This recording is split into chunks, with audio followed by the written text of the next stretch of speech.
मैं तो आपके चैनल माध्यम से आपने जो बात उठाई है इससे भी, और मैं आपको सत्य कह रहा हूँ कि पिछले लगभग 30-40 वर्षों से मैं एक ही दक्षिणा मांगता हूँ, ब्राह्मण होने के नाते। ब्राह्मण का काम है दक्षिणा लेना, कि मुझे एक ही दक्षिणा चाहिए कि यहाँ पर तीर्थ पर आकर के आप प्रमुख चीज़ बीड़ी, सिगरेट, तम्बाकू, जुआ, सट्टा, शराब, मांस, पर स्त्री गमन, इनका दान कीजिए, इनका त्याग कीजिए। इससे आपका निर्माण होगा, आपके परिवार का निर्माण होगा, और निश्चित रूप से कहीं ना कहीं मेरे भारत का, मेरे मोदी जी के सपनों का निर्माण होगा।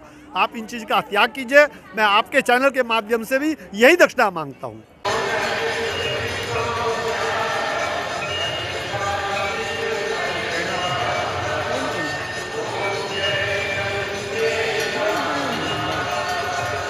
श्री गंगा जी की आपके चैनल के माध्यम से सभी सनातन परंपरावादियों को इस पवित्र तट हर की पौड़ी ब्रह्मकुंड से बहुत बहुत बधाई एवं शुभकामनाएं। हर महादेव।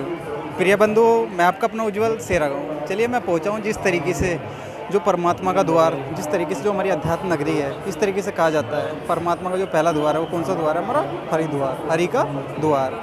और जो अंतिम द्वार है वो कौन सा है? अयोध्या। जिस तरीके से हिंद मजदूर किसान समिति के राष्ट्रीय अध्यक्ष श्री चंद्र मोहन जी अपने मतलब समय समय से जो हम उनके अपने संदेश आते रहते हैं, और जिस तरीके से सोशल मीडिया के माध्यम से वो हमें एक हिंदुस्तानियों को जागरूक करते रहते हैं। और वास्तव में जिस तरीके से गंगा को यूं ही मां नहीं कहा जाता है ना, मैं चारों तरफ आज दिखाना चाहूँगा कितनी भारी संख्या में आज यहाँ सब युवा पहुँचे हैं, भीड़ पहुँची है ना।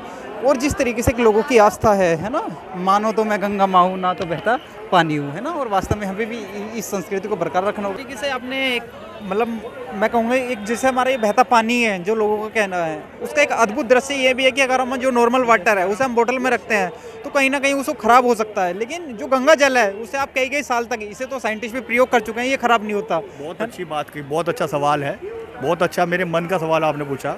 देखिए ये जल है, इस जल को जल इसलिए कहा गया है क्योंकि ये कई हज़ार किलोमीटर से चलता आ रहा है और कई हज़ार जड़ी बूटियों से मिलता हुआ आ रहा है। अब इसमें कौन सी जड़ी बूटी से लगकर आ रहा है, क्या पता संजीवनी बूटी से लगकर आ रहा हो। हमारे यहाँ कई ऐसे पंडित विद्वान शास्त्री हैं जो पानी तो पीते ही नहीं है, गंगा जल का ही सेवन करते हैं। हमारे यहाँ कई ऐसे शास्त्री हैं जो आज तक बीमार भी नहीं पड़े। तो ये तो जड़ी बूटियों का जल है, ये तो कभी खराब ही नहीं होगा। इस तरीके से जैसे कुछ लोग कहते हैं बहता पानी है, लेकिन आप कह रहे हो माँ गंगा है।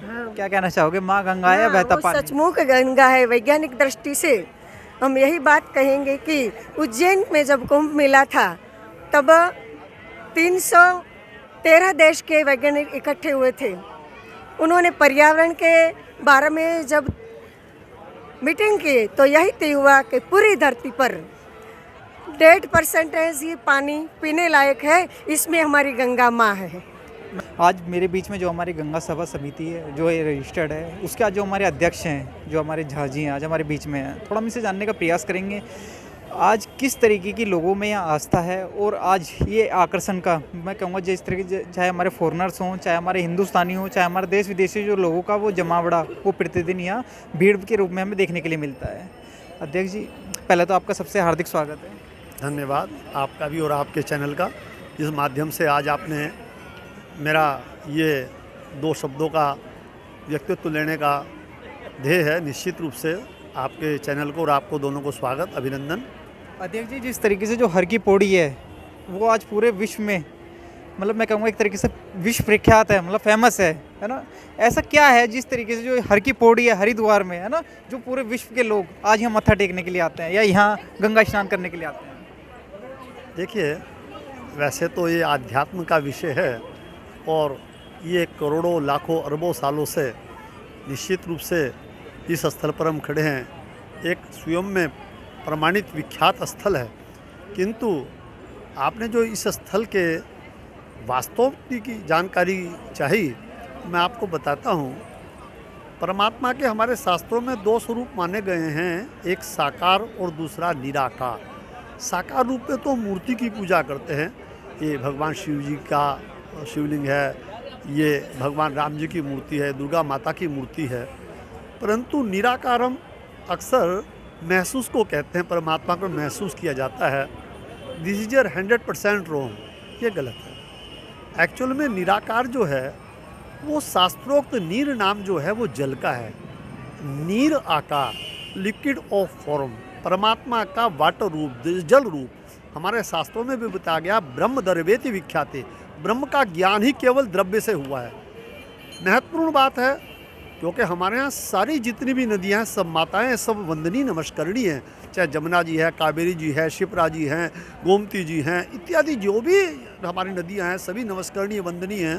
किंतु माँ गंगा का इसलिए उसमें सर्वोच्च वरिष्ठ स्थान दिया गया है कि बाकी तमाम देवी के अंदर, तमाम मातेश्वरी के अंदर किसी एक देवी और किसी एक देवताओं का प्रादुर्भाव है, किंतु माँ गंगा तीनों का स्वरूप अपने अंदर समेटे हुए है। और तीनों का स्वरूप ही नहीं अपितु और भी अन्य का, जिसका मैं थोड़ा विस्तार से आपको जब बताऊंगा तो आपको उसका वास्तविक ज्ञान हो पाएगा।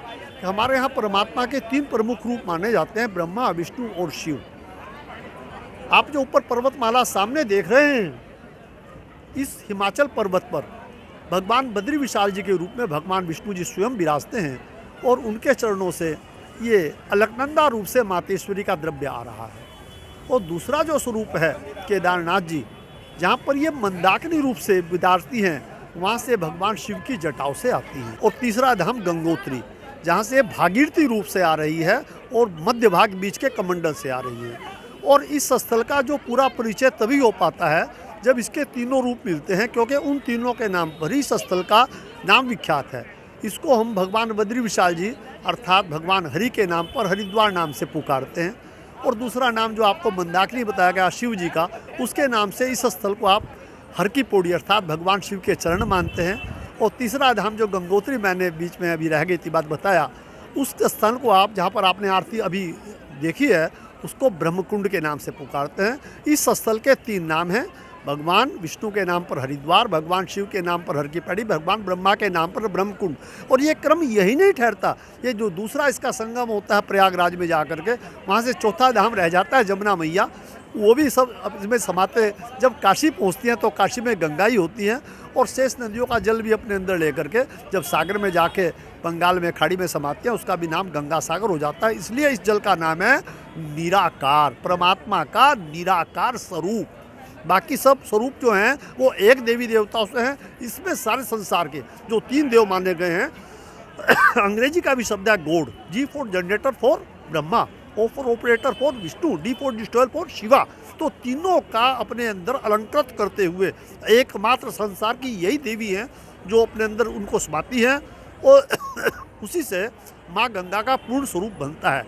हमारी जो संस्कृति है, हमारी जो सभ्यता है, वो नदी के किनारे से ही उत्पन्न हुई है। तो वो जो हमारा जो जड़ है, जो हमारा नींव है, वो हम ना भूलें, हम सबके बीच में रहें। और सबसे बड़ी बात यह है कि यहाँ पे हमको जो ऑडियंस मिल रहा है वो एक श्रद्धालु ऑडियंस मिल रहा है, और हमारे बच्चे जो हमारी संस्कृति को प्रेजेंट कर रहे हैं, तो वो सब बहुत बड़ी बात है।